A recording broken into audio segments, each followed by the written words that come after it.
Pertanyaan pertama mungkin ke Pak Edi terlebih dahulu. Ya. Pak Edi, ketika kita mendengar bahwa Donald Trump akan memberikan atau menuju regulasi tarif resiprokal yang ada dari yang tadi 32%, akhirnya menjadi 47%, ini perkembangan terbarunya.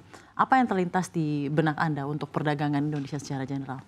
Saya kira mungkin kita harus melihatnya dari dua hal. Satu, kita melihat dari trade deficit yang ada. Terus kedua juga sekarang kan yang lebih juga difokuskan adalah mengenai trade barriers atau kendala perdagangan. Kalau trade deficit kan itu hitungan-hitungan saja. Berapa kekurangan yang perlu kita tutupi untuk mencapai neraca yang berimbang antara perdagangan Indonesia dengan Amerika. Sehingga pada saat itu kan sudah ada pembicaraan untuk meningkatkan impor dari Amerika, berbagai impor. Baik itu capital goods maupun kita bicara impor energi ya, dan lain-lain. Nah, tetapi kalau kita bicara kemudian adanya peningkatan tarif dari Amerika, mengingat adanya trade barriers yang ada, misalkan saja TKDN atau payment gateway, ya dalam hal ini QRIS kan yang menjadi salah satu fokus perhatiannya. Saya kira itu perlu dinegosiasikan karena kita melihat bahwa TKDN itu kan untuk kepentingan pembangunan dan industri nasional, bahwa kita mengalami deindustrialisasi cukup lama sehingga sekarang ini dalam rangka kita meningkatkan hilirisasi, manufakturisasi, termasuk industrialisasi secara keseluruhan, yang tujuannya adalah apa? Untuk meningkatkan nilai tambah dari penduduk Indonesia, terus kedua juga menyerap tenaga kerja. Saya kira itu harus kita jelaskan ya, bahwa ini adalah untuk kepentingan Indonesia. Dan kalau kita bicara TKDN, kalaupun ada investasi masuk Indonesia dan kemudian memanfaatkan TKDN yang ada, itu jangan dijadikan barrier, tetapi justru oleh Indonesia misalkan saja kita usulkan untuk mendapatkan insentif. Jika TKDN terpenuhi, itu bisa mendapatkan insentif tertentu, fiskal maupun non-fiskal. Gitu. Nah, berikutnya juga kalau kita bicara mengenai QRIS misalnya. Sistem pembayaran QRIS itu kan sudah dipakai secara nasional dan itu memudahkan pembayaran. Orang nggak usah bawa uang lagi, tidak harus kemudian menggunakan kartu kredit lagi yang terkena misalkan saja ada charge-nya, ada bunganya cukup tinggi juga gitu. Dan itu juga kartu kredit kan membuat orang merasa punya kemampuan untuk membeli, membayar, tetapi padahal sesungguhnya kan akhirnya mencicil. Jadi kemampuannya itu semu. Nah, sehingga menurut saya diberikan saja kesempatan kepada misalkan saja Visa atau Master, kesempatan yang sama, dan itu kita buka kesempatan itu lebar-lebar agar mereka bisa masuk. Jadi artinya level playing field-nya itu sudah kita set up sedemikian rupa sehingga semua orang bisa berkompetisi secara fair. Nah, tapi kata kuncinya adalah mari kita berkompetisi. Jadi kembali lagi kepada fundamental, mari kita berkompetisi dan sesuai dengan data yang ada nih, sepertinya trade defisitnya seperti apa?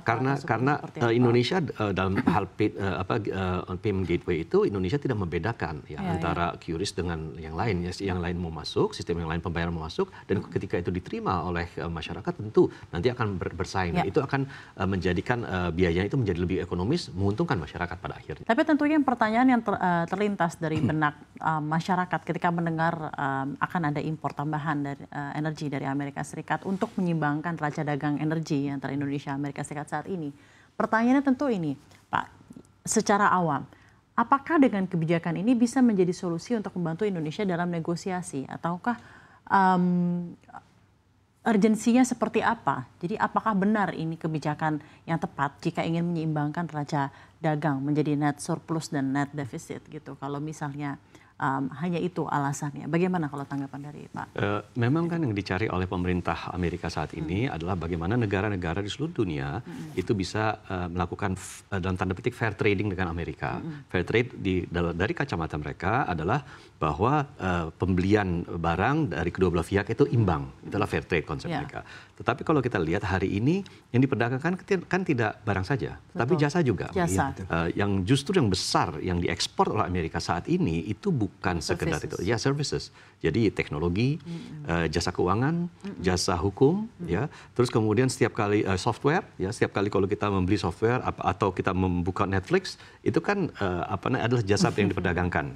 Nah, oleh karena itu saya kira kalau kita mau bicara fair trade, ya barang dan jasa harus kita hitung. Tetapi sekarang kalau memang Amerika menghitung dari segi produk saja, dari barang saja, ya kita tinggal meningkatkan saja apa yang menjadi kebutuhan kita di dalam negeri yang sudah kita sourcing dari tempat-tempat lain yang bisa kemudian secara ekonomis masih masuk hitungannya untuk kita beli dari Amerika. Misalkan saja gandum. Gandum kita impor dari Amerika. Kita impor juga dari negara-negara lain, misalnya dari Eropa Tengah gitu ya. Nah, kita tingkatkan apa sekarang keuntungan kerugian kita ya.